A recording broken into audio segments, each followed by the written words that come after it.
Hello दोस्तों, नमस्कार। पीके मौज मस्ती चैनल पर मैं पीके श्रीवास्तव आप लोगों के यूट्यूब चैनल की ओर से सुस्वागत से अभिनंदन करता हूं। दोस्तों, तो आज का जो सेशन है बहुत धमाकेदार बवाल होने वाला है। सीटेट के एग्ज़ाम से रिलेटेड क्वेश्चन मैं आप लोगों को समक्ष में प्रोवाइड करवाऊंगा। दोस्तों, तो वीडियो को लास्ट तक जरूर बने रहिएगा। वीडियो अच्छा लगे तो चैनल को जरूर सब्सक्राइब कर लीजिएगा। दोस्तों, तो चलिए दोस्तों, जैसे कि आप लोगों को सबको पता होगा कि सीटेट का जो है सब कुछ चेंज है और ऑनलाइन एग्ज़ाम है। तो आप लोग बेहतर से बेहतर तरीके से तैयारी कीजिए इस चैनल के माध्यम से, और आपको 100% नहीं बल्कि 99 पॉइंट आपको जो है ना रिजल्ट मिलेगा। दोस्तों, चलिए आज का पहला क्वेश्चन देखिए। दोस्तों, इससे पहले मैं आप लोगों को बता दूं दोस्तों कि ये चैप्टर नंबर जो है आपको क्लास यानी 3 क्लास तक का मैं आपको प्रोवाइड करवा चुका हूँ एनसीईआरटी का निचोड़ क्वेश्चन, जो कि ये पेपर 1 के लिए जो है ना मस्ट इम्पोर्टेंट क्वेश्चन है। दोस्तों, पेपर 1 पेपर 2 दोनों के लिए इम्पोर्टेंट क्वेश्चन है। दोस्तों, तो वीडियो क्लास तक जरूर बने रहिएगा। दोस्तों, चलिए आज क्लास 4 का यानी क्लास 4 का जो है एनसीईआरटी का निचोड़ का ये चैप्टर नंबर जो है 5 है। चलिए क्या कहते हैं, अनीता की मधुमक्खियाँ। ठीक है, अनीता की मधुमक्खियाँ क्या कहते हैं कि बिहार के मुजफ्फरपुर ज़िले में बोचहा गांव स्थित है। सही में बोचहा गांव कहाँ स्थित है? दोस्तों, अगर आपसे पूछ लिया जाए कि स्टेट में बोचहा गांव कहाँ स्थित है, तो आप कहेंगे मुजफ्फरपुर ज़िले में। ठीक है, यह विवाद से बच्चों के किसी मत के विभिन्न पहलुओं के बारे में सोचने एवं समझने का मौका मिलता है। ठीक है, लीची के फूल मधुमक्खियाँ को लुभाते हैं। लीची का जो फूल होता है, क्योंकि सब जानते हैं, पूरा ऑल अपना इंडिया में जानता है कि मुजफ्फरपुर की लीची। ठीक है, तो मुजफ्फरपुर का जो है लीची का जो फूल होते हैं वो उस पर क्या होता है, तो मधुमक्खियाँ लुभाते हैं। दोस्तों, ठीक है, अक्टूबर से दिसंबर तक समय मधुमक्खी के अंडे देने का होता है। मधुमक्खी पालन शुरू करने के लिए सबसे बेहतर समय यही होता है। और देखिए दोस्तों, क्या है कि अगर आपसे सीटेट में पूछ लिया जाए कि मधुमक्खी पालन करने का सबसे अच्छा समय क्या होता है, तो आपको जब टिक मारना है अक्टूबर से दिसंबर तक। यही जो है ना 2 महीने 3 महीने में जो है ना दोस्तों मधुमक्खी पालन होता है, और लोग वहाँ के ज़्यादातर मधुमक्खी पालन करते हैं। दोस्तों, चलिए नेक्स्ट की ओर चलते हैं। दोस्तों, नेक्स्ट देख लीजिए। मधुमक्खी पालने के लिए मधुमक्खी पालने के लिए बक्से, चीनी और छत्ते की साफ करने के लिए दवाई की ज़रूरत है। मधुमक्खी जब कोई पालता है ना दोस्तों, उसके लिए क्या होता है, उसके लिए एक जो है बॉक्स चाहिए। बॉक्स में क्या होता है कि मधुमक्खी आराम से जो है ना अपना घोंसला बनाता है। तो उसके लिए क्या होता है दोस्तों, उसको जो है ना जो है बढ़िया से साफ सपरेट कर देना चाहिए, ताकि मधुमक्खी जो है अगर घोंसला बनाए किसी भी प्रकार का जो है ना उसको जो है मतलब रस में जो है किसी भी प्रकार का जो है ना गंदगी ना रहे। लीची के फूल फरवरी में खिलते हैं। अगर आपसे पूछ लिया जाए दोस्तों कि लीची का फूल कब खिलते हैं, कौन से महीने में खिलते हैं, तो आपको तुरंत टिक लगाना है कि लीची का फूल जो है दोस्तों फरवरी माह में खिलते हैं। हर इसके बाद देखिए दोस्तों, मैं आप लोगों को बता दे रहा हूँ कि हर छत में एक रानी मधुमक्खी होती है। यानी हर छत, कौन सा छत है दोस्तों, ये मकान की छत की मैं बात नहीं कर रहा हूँ, मैं मधुमक्खी का जो घोंसला होता है उस छत की मैं बात कर रहा हूँ। कि मधुमक्खी का जो छत होता है दोस्तों, उसमें जो है ना एक रानी क्या कहते हैं मधुमक्खी होती है, एक जो है रानी मक्खी होती है, जो क्या करता है दोस्तों अंडे देती है। वो क्या करता है दोस्तों, अंडे देती है। छते में कुछ नर भी होते हैं, यानी उसमें जो है ना नर भी होता है, नर और मादा जानते हो ना दोस्तों। तो यहाँ पर जो है ना मादा को बोला गया है सीटेट में एनसीईआरटी में रानी मक्खी, और नर को जो है नर मक्खी बोले जाते हैं। तो चलिए दोस्तों नेक्स्ट क्वेश्चन को चलते हैं। दोस्तों, नेक्स्ट क्वेश्चन देख लीजिए।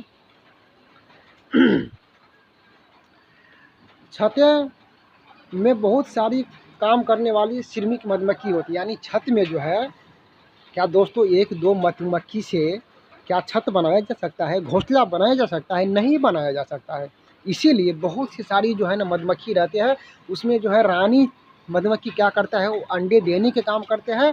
और नर जो है, नर क्या काम करती है दोस्तों, नर देखिए कुछ नर भी मधुमक्खी होते हैं। ठीक है, उसमें जो है ना छत में नर भी मधुमक्खी होती है, और ये दिन भर काम करती है। क्या करती है, दिन भर काम करती है। कौन, नर। नर जो है, नर मक्खियाँ दिन भर काम करती है शहद के लिए। किस चीज़ के लिए, तो शहद के लिए। अब शहद कहाँ से आएगा, तो फूलों का जो रस होता है दोस्तों, उससे शहद बनेगा। फूलों का रस ढूंढती है। किसी मक्खी के रस मिल जाए तो वह, अगर किसी मक्खी चारों ओर गया ढूंढने के लिए कि कहाँ पर फूल है, क्या फूल है। इसके बाद उसमें से वो रस चूसेगा।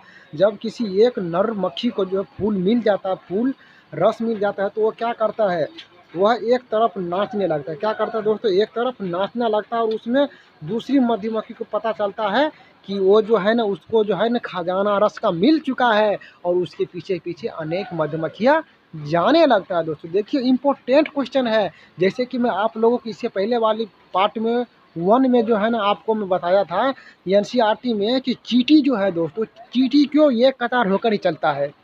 आपने बहुत सी चींटी देखे होंगे जो एक ही कतार में चलता है। आखिर वो क्यों चलता है एक ही कतार में, उसका भी जो है सॉल्यूशन है कि उस चींटी का जो शरीर से एक प्रकार का लिक्विड गंध जो है छोड़ते हैं, और उसी के सुगंधित जो है अनेक प्रकार चींटी उसके पीछे पीछे चलना कर देते हैं। उसी तरह जब जो है दोस्तों इसमें जो है मक्खी में क्या होता है दोस्तों, कि मक्खी में जो है दोस्तों, जब किसी मक्खी को अगर रस मिल गया, फूल मिल गया, रस मिल गया, तो क्या करता है दोस्तों, नाचना चालू कर देता है। जैसे ही नाचना चालू कर देता है तो अनेक मधुमक्खियाँ क्या होता है कि पता चल जाता है कि इनको जो है ना रस जो है, यानी मक्खी का जो है, इसको फूल का रस मिल गया है, तो उसके पीछे वो चलना चालू कर देते हैं, और अनेक जो है यानी सब जो है उसके पीछे पीछे जाने लगता है। चलिए नेक्स्ट पॉइंट देख लीजिए क्या कर रहा है दोस्तों। उसमें दूसरी मक्खियों को पता चल जाता है कि वे रस शहद बनाती है। छत बनाने का काम भी इन्हीं से होता है। छत बनाने का भी काम जो है दोस्तों इन्हीं से होता है, और बच्चों को पालन भी ये न तो छत बनाने और न ही शहद इकट्ठा होते हैं। ठीक है, चलिए आगे पढ़ने के लिए। शहद के बिना छत्ते की सारी मधुमक्खियाँ भूखी रह जाती हैं। शहद, अगर दोस्तों शहद नहीं रहेगा दोस्तों उसमें, तो क्या होगा, सभी मधुमक्खियाँ जो है उसमें भूखा रह जाती है दोस्तों। चलिए, नर मक्खी छत्ते के लिए कुछ खास काम करती है। नर मक्खी जो होते हैं दोस्तों, जो नर मक्खी होते हैं, मधुमक्खी होते हैं, वो जो है क्या कहते हैं, कुछ छत्ते के लिए, मतलब जो है घोंसले के लिए जो है कुछ खास काम करती है। देखिए क्या काम करती है। मधुमक्खी की तरह ही चींटियाँ भी मिल जाए तो मधुमक्खी की तरह ही चींटियाँ भी मिलजुल कर रहती है। जैसे जो है मधुमक्खी यहाँ पर मिलजुल कर रहता है दोस्तों, उसी तरह जो है ना चींटी, देखिए चींटी भी जो है उसी तरह मिलजुल कर रहते हैं दोस्तों घोंसला में। सभी चींटियों का काम बांटा हुआ, लेकिन चींटी जो है ना दोस्तों, जितना भी चींटी रहता है ना बिल में, अनेक प्रकार के चींटी, उन सभी चींटियों का जो है ना काम बांटा रहता है दोस्तों। रानी चींटियाँ अंडा देती है। रानी चींटियाँ क्या होता है दोस्तों, अंडा देती है, और सिपाही चींटी क्या करता है दोस्तों, बिल का ध्यान रखते। सिपाही चींटी जो होता है दोस्तों, वो बिल का ध्यान रखते हैं, और काम करने वाली चींटी जो होता है वो क्या होता है दोस्तों, भोजन ढूंढता है दोस्तों। तो आपको ऐसा ऐसा इम्पोर्टेंट पॉइंट मैं आप लोगों को दे रहा हूँ कि सीटेट अब जो ऑनलाइन हुआ है एग्ज़ाम, आपको घबराने की कोई ज़रूरत नहीं है। आप जो है निचोड़ तरह से जो है ना, आपको इस वीडियो को अपलोड कर लीजिए, और आप नोट्स बना लीजिए दोस्तों। इससे बाहर क्वेश्चन आपको एनसीईआरटी के पेपर 1 के लिए मैं खास करके कह रहा हूँ कि इससे बाहर कुछ नहीं जाएगा दोस्तों। चलिए नेक्स्ट पॉइंट देख लीजिए दोस्तों। नेक्स्ट पॉइंट देख लीजिए, आप देखिए, ओमना का सफ़र क्या कहा, चैप्टर नंबर 6 ओमना का सफ़र। गांधीधाम अहमदाबाद और वलसाड गुजरात में है। कहाँ है दोस्तों, गांधीधाम कहाँ है दोस्तों, अहमदाबाद में, और वलसाड कहाँ है दोस्तों, गुजरात में। और ये गुजरात कहाँ पड़ता है दोस्तों, यानी अहमदाबाद और वलसाड दोनों गुजरात में पड़ते हैं दोस्तों। आपको कंफ्यूज नहीं होना है दोस्तों। चलिए, अहमदाबाद स्टेशन पर ठोकराना, चटनी, नींबू वाले चावल, मिठाई आदि खाने वाली चीज़ें मिल रही है। क्या कहा दोस्तों, मिल रही है ये ठोकर करना, इसके बाद चटनी, नींबू वाली चावल, मिठाई, ये सब जो है खाने के लिए मिलता है कहाँ, अहमदाबाद स्टेशन पर दोस्तों। वर्षाल क्या है दोस्तों, वर्षाल स्टेशन पर खाने पीने की चीज़ें बेचने वाले गरम चाय, बटाटा, बड़ा पूरी, साग और ठंडा दूध बेच रहे थे। कोझिकोड केरल में है। कोझिकोड कहाँ है दोस्तों, कोझिकोड जो है दोस्तों, अगर पूछ लिया जाए आपसे कि कोझिकोड कहाँ है, तो आपको सीधा क्वेश्चन में टिक लगाना है कि कोझिकोड जो है दोस्तों केरल। चलिए, गुजरात में निकटवर्ती राज्य मध्य प्रदेश, इसके बाद जब महाराष्ट्र, राजस्थान, दमन और दीव, दादर और नगर हवेली, ये सब क्या है दोस्तों, देखिए दादर हवेली, एक सब दादर हवेली नगर हवेली केरल के निकटतम राज्य कर्नाटक और तमिलनाडु है। चैप्टर नंबर 7 में देखिए दोस्तों, खिड़की से मुड़गांव गोवा राज्य में है। मुर्गा कहाँ है दोस्तों? अगर आपसे पूछ लिया देखिए मुर्गा कहाँ है, तो मुर्गा आप सीधा टिक लगाना कि गोवा राज्य में है, ठीक है। अब अगर आपसे फिर भी पूछ लिया जाए कि गोवा कहाँ है, तो गोवा आप क्या लगाएंगे दोस्तों? गोवा जो है मेरा इंडिया के अंदर है और इंडिया ही देश में गोवा एक राज्य है, ठीक है। चलिए, एचपी स्टेशन पर इडली बड़ा मिल रहा है, क्या दोस्तों? उडुपी उडुपी स्टेशन पर इडली जो है ना बड़ा मिल रहा था। इसके बाद देखिए गोवा में केरल तक, गोवा से केरल तक के रेल के रास्ते में, मतलब गोवा से अगर आप जाएंगे दोस्तों केरल, ठीक है, तो आपको ट्रेन से अगर जाओगे तो रेल के रास्ते में 92 सुरंग और 2000 पुल मिलेंगे। कितना? 2000 पुल मिलेंगे दोस्तों। यानी गोवा से आप जब केरल जाएंगे तब उस रास्ते में आपको 92 सुरंगें मिलेंगे और 2000 जो है पुल मिलेंगे दोस्तों। केरल में नारियल के पेड़ और चावल की खेती भी होती है ना। केरल में क्या होता है दोस्तों, चावल का तो खेती अधिकतर होता ही है केरल में, लेकिन उसके साथ साथ में आपको नारियल का भी जो है ना खेती मिलेगा दोस्तों। वहाँ पर क्या होता है, नारियल का वृक्ष ज़्यादा वो लोग उपजाते हैं, ठीक है। चलिए, यहाँ के लोग ज़्यादातर सफ़ेद या कड़म रंग की साड़ी, धोती और साड़ियाँ पहनते हैं। वहाँ के लोग ज़्यादा क्या पहनते हैं दोस्तों? सफ़ेद रंग के ही साड़ियाँ और जो क्या पड़ती है, सूती वस्त्र धोती पहनते हैं, ठीक ठीक है। चलिए, वालिनी मलयालम में वालिनी माँ की बड़ी बहन को क्या कहते हैं? बड़ी बहन को कहते हैं। और अजुम्मा, अजुम्मा किसको कहते हैं दोस्तों? अजुम्मा किसको कहते हैं? चाचा को,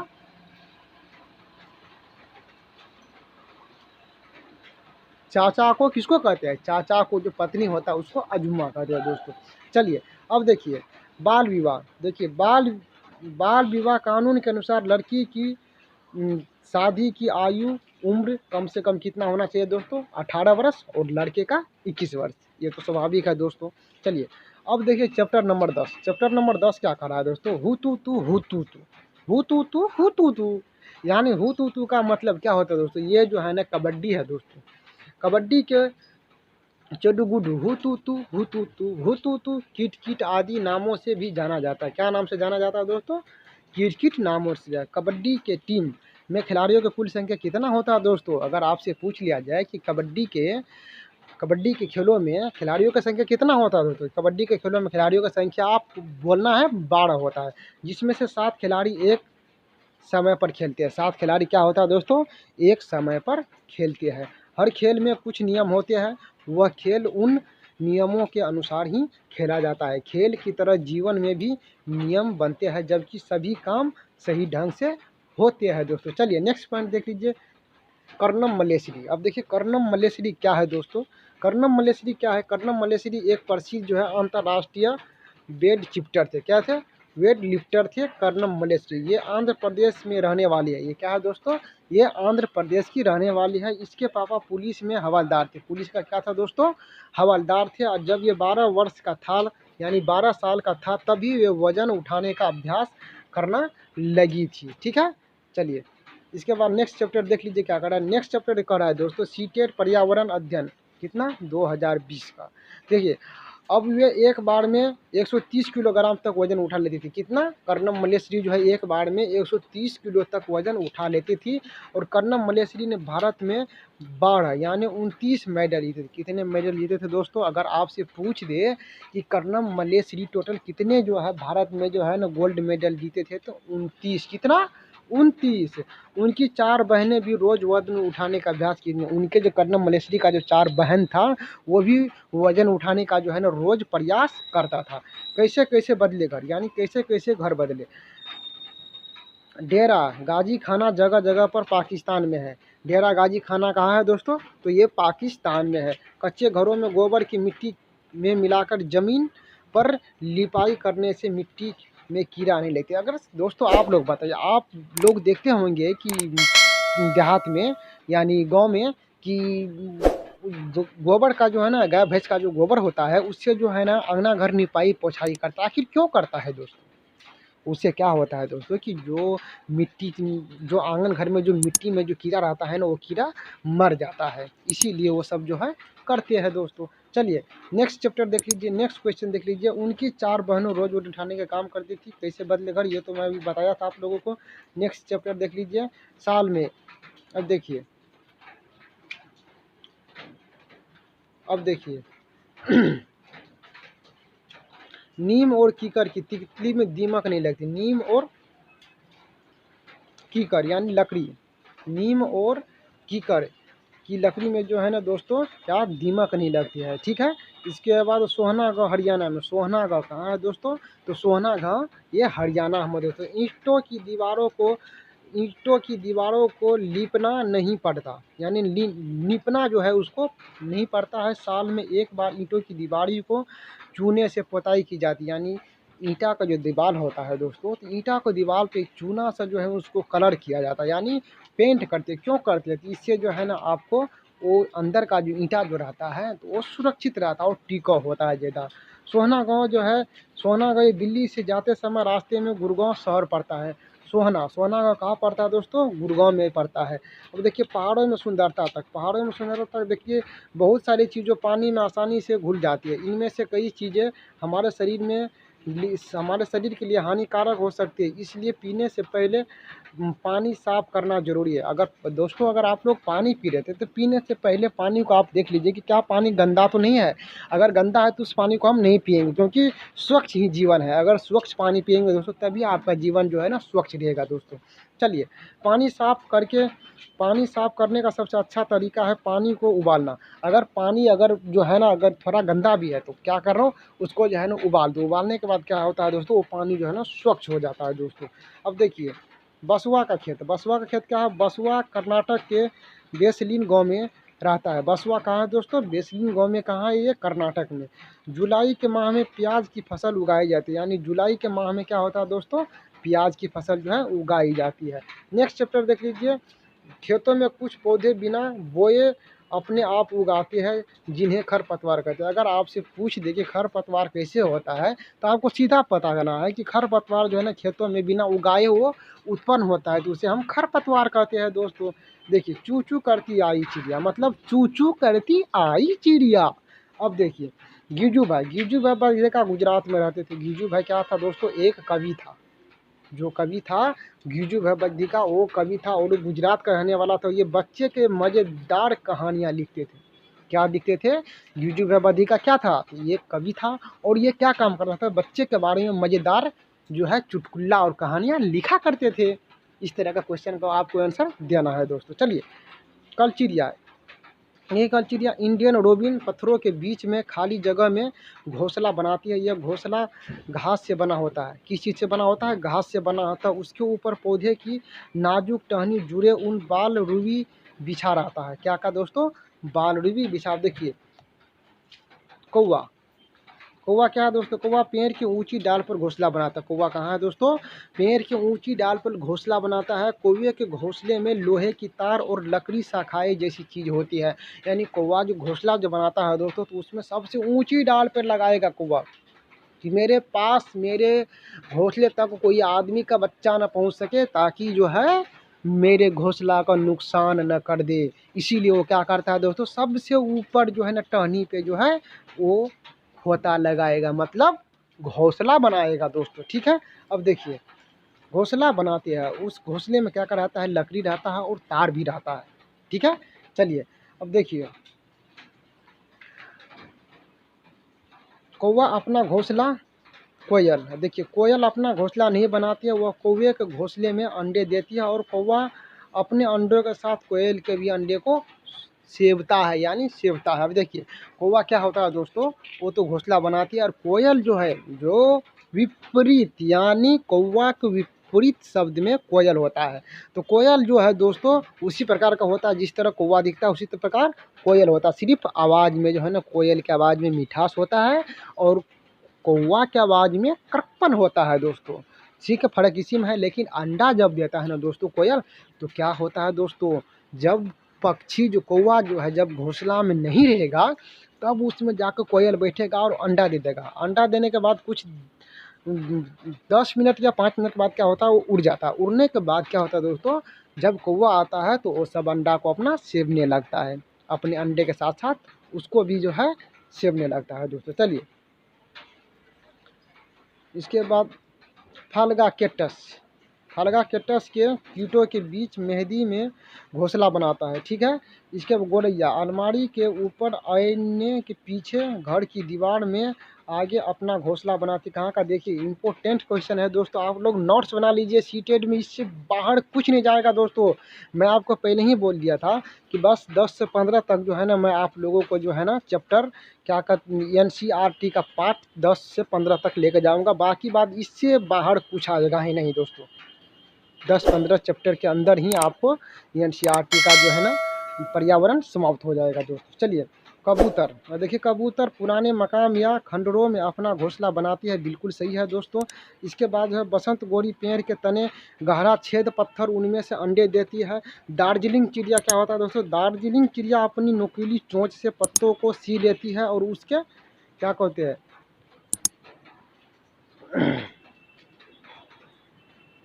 नुकीली चोंच से जो है ना क्या होता है सी लेती है और उसके बीच में बनी थैली को अंडे के लिए तैयार करती है और यह उसका घोंसला होता है। दार्जिलिंग चिड़िया, ठीक है, दार्जिलिंग चिड़िया तो नाम है उसका दार्जिलिंग, लेकिन सब आदमी देखे होंगे कि दार्जिलिंग चिड़िया क्या होता है दोस्तों। आप लोग फूलचोभी को देखे हैं, उसी को फूलचोभियों को दार्जिलिंग चिड़िया बोलते हैं, लेकिन हमारे देहात में क्या बोलते हैं कि फूलचोभी। आप देखेंगे फूलचोभी जो थोड़ा बड़ा पत्ता होता है ना, उसमें जाकर वो क्या करता है अपने चोंच से पत्ते को ज्वाइन करके सीता है और सीने के बाद वो एक थैला बनाता है, थैला बनाने के बाद उसमें वो घोंसला बनाकर अपना अंडा देने की काम करता है। तो दार्जिलिंग चिड़िया किसको बोलते हैं, फूलचोभी को देहाती भाषा में बोलते हैं, ठीक है। चलिए, इसके बाद बस आज के लिए इतना ही दोस्तों। मैं आप लोगों को बता दूं, अगर वीडियो अच्छा लगे तो चैनल को जरूर सब्सक्राइब कर लीजिएगा, बेल आइकन घंटी प्रेस कर लीजिएगा, अपने दोस्तों के पास जरूर शेयर कीजिएगा दोस्तों। और मैं आप लोगों को बता दूं, जो ऑनलाइन दोस्तों हुआ है दोस्तों आप लोगों को ये सीटेट, इसमें आपको घबराने की कोई ज़रूरत नहीं है दोस्तों, बस चैप्टर से बाहर क्वेश्चन नहीं आएगा।